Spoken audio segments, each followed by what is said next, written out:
ሰላም ጤና ይስጥልን ክቡራንና ክቡራት የኤንቢሲ አማራ ዴሊ ኒውስ ቤተሰቦች ነው። የዕለተ ቅዳሜ የከሳቱን የግንባርና ወቅታዊ መረጃዎችን ወደ እናንተ ማቅረብ እንጀምራለን። ቻናላችንን ሰብስክራይብ፣ ቪዲዮንም ላይክ በማድረግ የአማራን ሕዝብ የህልውና ትግል እንታግዙ በአክብሮት እንጠይቃለን። አብራችሁን ቆዩ።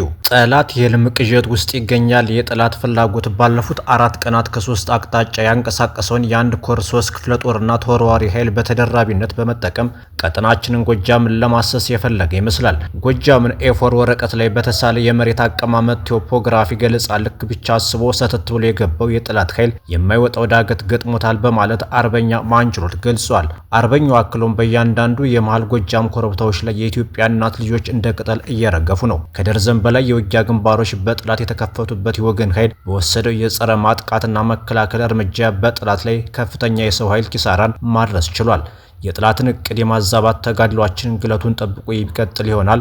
ዝርዝር የግንባር ሁነቶችን ከጠላት ፍላጎትና እቅድ ሙሉ ለሙሉ መቀልበስ በኋላ ወታደራዊ መምሪያው ያቀርባል። የፋኖ ሰራዊታችንና አመራሮች በሁሉም ግንባሮች እያደረጋችሁት ያለውን ተጋድሎና ድል እንደ ሁልጊዜው ዛሬም እንኮራበታለን ሲል ገልጾታል። አርበኛ ማንችሎት ይህ በእንዲህ እንዳለ ፋኖ ከተሞችን እየተቆጣጠረ ነው ተብሏል። ረፋር ላይ በጎጃም ቀጠና 3 ከተሞች በፋኖ እጅ እንደገቡ ተነግሯል። ሌላው ሰዴ ከተማ የሚገኘው አረመኔ ቡድን በተሰበሰቡበት በጀግኖች ሰርጎ ገቦቻችን በፈነዳ ቦምብ ከ10 በላይ የሚሆኑ የሚኒሻ አባላት ሲቆስሉ እስከ መጨረሻው ወደ ላይ የተሸኙ 2 ሚኒሻዎችም አሉ ተብሏል።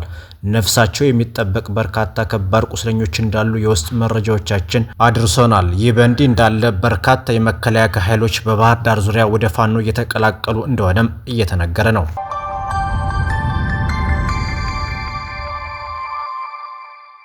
የአማራ ፋኖ ብሔራዊ ኃይል አፋባ ልዩ ዘመቻ አዶች በላስታና ራያ ግንባር ታላቅ ጀብዱ በመፈጸም ድል ተጎናጽፈዋል ተባለ።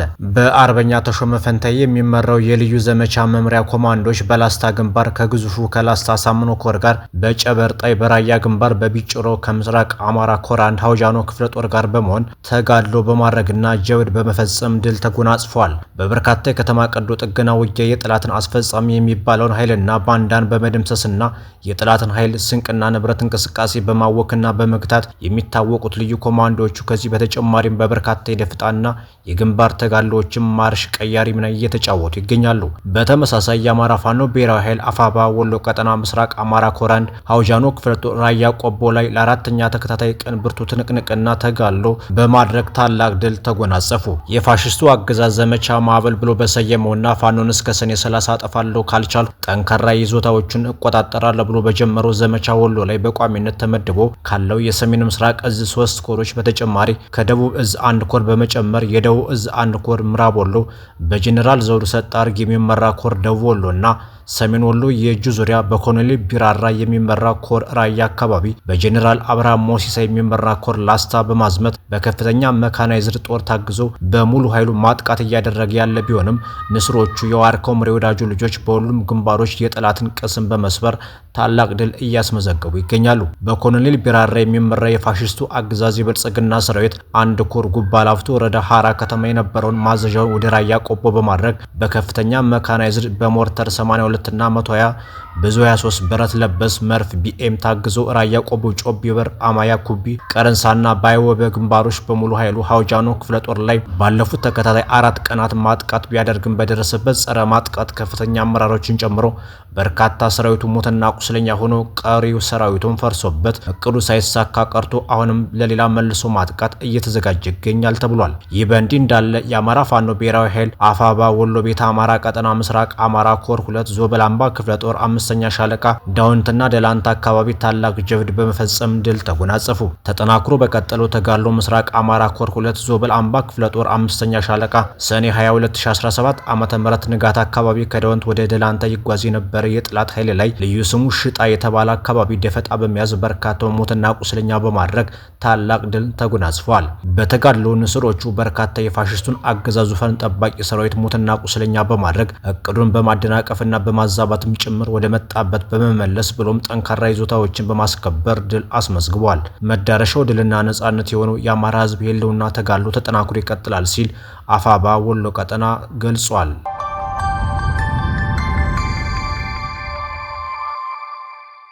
ከውስጥ በደረሰን መረጃ ይሄ ጦርነት በመከላከያ ውስጥ ያሉ ሁለት ኃይሎች ትብብር እየተፈጸመ ያለ ነው ተብሏል። አንደኛው ቡድን ነገ የስርዓት ለውጥ ሲመጣ በዝርፊያና በተለያዩ ወንጀሎች ይጠየቃለሁ የሚለው ጥቂት የወዲድ ሌባ ጄኔራሎች ለነሱ ወንጀል እንዲሞቱላቸው ያሰባሰቧቸውን የድሃ ልጆች ኢትዮጵያውያንን እያመጡ መስዋዕት የሚያደርጉ ናቸው።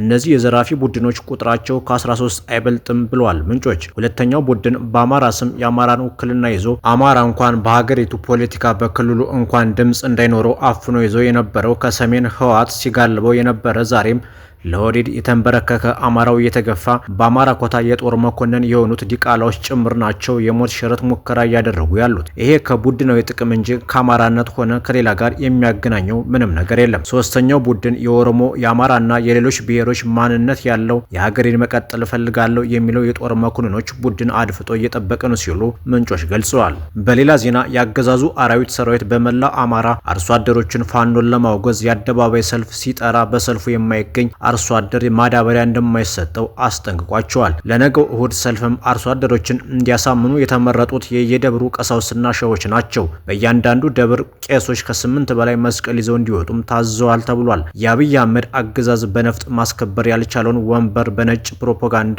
አጭበርብሮ ምንብርናውን ለማስቀጠል እየሰራ ነው። ነገር ግን ፀሐይ ያወጣውን የአገዛዙን ነውረኝነት መመለስ የሚችለው ነፍጥና ነፍጥ እንደሆነ ያውቀዋል። የአማራ ሕዝብ በሰልፍ ያልመጣለትን ፍትህ በሰይፍ ሊያመጣ በልጆቹ ደም ተማምሏል። እየገደለ ላለው የአብይ አህመዱ ብአዴን አገዛዝ ራስን ኮንዶም ለማድረግ የምትሰራ ቄስ ሸህና የሌላ እምነት አገልጋይ ለምትፈጽመው አሁናዊ ስህተት የእጃቸውን እንደምታገኙ ማወቅ አለባችሁ።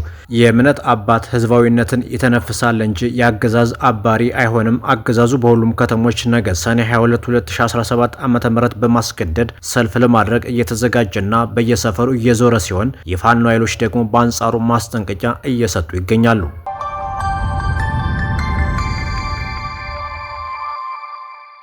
ኤርትራ የኢትዮጵያ መንግስት ለጦርነት አጀንዳው ድጋፍ ለማሰባሰብ ዲፕሎማሲያዊ ዘመቻ አጠናክሮብኛል አለች።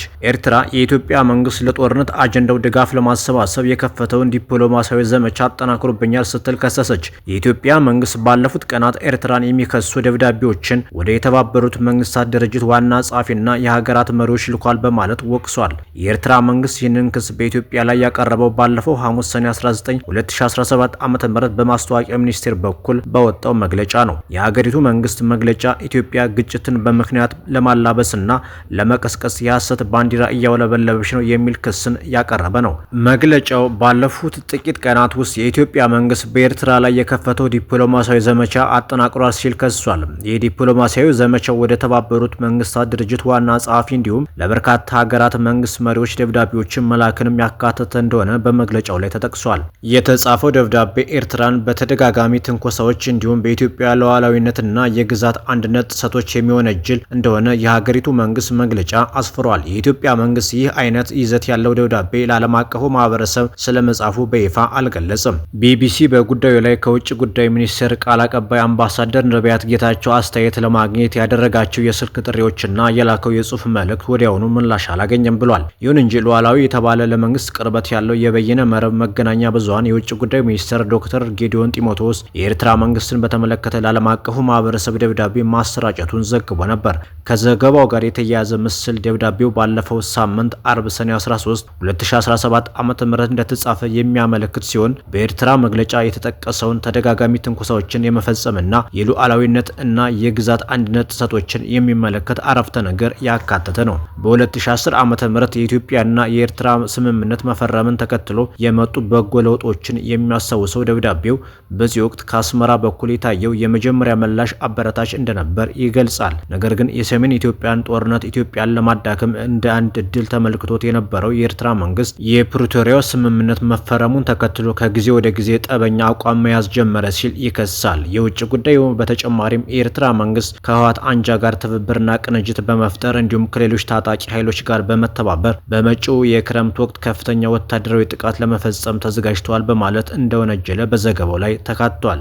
እንደ ዘገባው ከሆነ መንግስት የዓለም አቀፉ ማህበረሰብ በአፍሪካ ቀንድ ሰላም እንዲረጋገጥ የኢትዮጵያ ሉዓላዊነትና የግዛት አንድነት እንዲያከብር በኤርትራ መንግስት ላይ ግፊት እንዲያደርግ ጥሪ አቅርበዋል። ፕሬዝዳንት ኢሳያስ አፈወርቂ በ34ኛው የኤርትራ ነጻነት በዓል ላይ ባደረጉት ንግግር በኢትዮጵያ መንግስትና በገዢው ብልጽግና ፓርቲ ላይ በግልጽ ውንጀላ አቅርበውም ነበር። የኤርትራ መንግስት በበኩሉ ትናንት ባወጣው መግለጫ የኢትዮጵያ መንግስት የጻፈውን ደብዳቤ የተለመደ ማደናገሪያ ሲል ጠርቶታል። የዲፕሎማሲ ዘመቻው ዓለም አቀፉን ማህበረሰብ ማታለልና በዚህም ረጅም ጊዜ ሲብላላ ለቆየው የጦርነት አጀንዳው ድጋፍ ማሰባሰብን ዓላማ ያደረገ ነው በማለትም ከሷል። መግለጫው እውነታው ግን የኢትዮጵያ ገዢ ፓርቲ ብልጽግና የኤርትራ ወደቦችን በተቻለ መጠን በህጋዊ መንገድ አስፈላጊ ከሆነም በወታደራዊ መንገድ ለመውሰድ በሚል ላለፉት 2 ዓመታት በግዴለሽነት አላስፈላጊ መግለጫዎችና ተንኳሽ ጦር ሰበቃ ውስጥ እየገባ ነው ብሏል። የኢትዮጵያ መንግስት የጦር መሳሪያዎች ግዢ ላይ ተሰማርቷል ሲልም አክሏል። ይህ የኤርትራ መንግስት መግለጫ የወጣው በአዲስ አበባና አስመራ ባለስልጣናት አንዳቸው ሌላቸውን ኢላማ ያደረጉ ንግግሮችን እያሰሙ ባሉበት በዚህ ወቅት ነው። የኤርትራ ፕሬዝዳንት ኢሳያስ አፈወርቂ ባለፈው ግንቦት በተከበረው የሀገሪቱ 34ኛ የነጻነት በዓል ላይ ባደረጉት ንግግር በኢትዮጵያ መንግስትና በገዢው ብልጽግና ፓርቲ ላይ በግልጽ ውንጀላዎችን አቅርበው ነበር። ኢሳያስ የኢትዮጵያ መንግስት የውሃ ጉዳይ፣ አባይና ቀይ ባህር፣ የባህር በር ማግኘት፣ የኦሮሞ ህዝብን የማይወክል የኦሮሞ ማስተሳሰብ፣ የኩሽና የሴም ግጭት፣ የአፋር ህዝብና መሬትን ለዚህ አጀንዳ መጠቀም የጦርነት ቅስቀሳ እያደረገ ነው ሲሉም ተደምጠዋል። ፕሬዝዳንቱ በዚህ ንግግራቸው በተለይም የኦሮሞ አስተሳሰብ በሚል ያነሱት ውንጀላ በተለያዩ ሀገራት የሚገኙ የኦሮሞ ሞራርን ጨምሮ ከተለያዩ አካላት ጠንካራ ምላሽ አስከትሎ ነበር። በዚያው ሰሞን ከመንግስት መገናኛ ብዙሃን ጋር ቃለ መጠይቅ ያደረጉት የመከላከያ ሚኒስትሯ አይሻ መሐመድ በዚህ ልክ ስለ ኢትዮጵያ ለመናገር ሙከራ ማድረጋቸው የተለመደ የእነርሱ ባህሪ እንደሆነ እናውቃለን ብለዋል። በግንቦት መጨረሻ በህዝብ ተወካዮች ምክር ቤት ቀርበው የነበሩት የውጭ ጉዳይ ሚኒስትር ዶክተር ጌዲዮን ኢትዮጵያ መንግስት ከኤርትራ መንግስት ጋር የቃላት ጦርነት ውስጥ አልገባም ሲሉ ተደምጠዋል። ትንኮሳ ቢኖርም አንዳንዴ ሆደ ሰፊነት፣ አንዳንዴ ሰምቶ እንዳልሰማ፣ አንዳንዱን ደግሞ በራሱ በዲፕሎማቲክ ቻናል ለመመለስ ጥረት እናደርጋለን እንጂ የቃላት ጦርነት ውስጥ አልገባንም፣ የምንገባም አይመስለኝም በማለት ተናግረው ነበር። በኢትዮጵያና በኤርትራ መንግስት መካከል ያለው ውጥረት እየተባባሰ ቢመጣም ከ2010 ስምምነት በኋላ ተከፍቶ በድጋሚ ተዘጉ በትግራይ ክልል በኩል ያሉት የዛላምበሳና የራማ ድንበር መስመሮች ባለፉት ሳምንታት ተከፍተዋል። ድንበሮቹ የተከፈቱት ከሁለቱም መንግስታት ይፋዊ ድጋፍ ሳይደረግ በአካባቢው የማህበራዊ አንቂዎችና የማህበረሰብ ተወካዮች አነሳሽነት ነው የተባለ ሲሆን የትግራይ ክልል መንግስትና የኤርትራ ባለስልጣናትም ይሁንታ እንደሰጡ ተገልጿል። የእነዚህን የድንበር መስመሮች መከፈት በተመለከተ እስካሁን ድረስ ከፌዴራል መንግስት በኩል የተሰጠ ይፋዊ አስተያየት የለም ሲል ቢቢሲ ዘግቧል።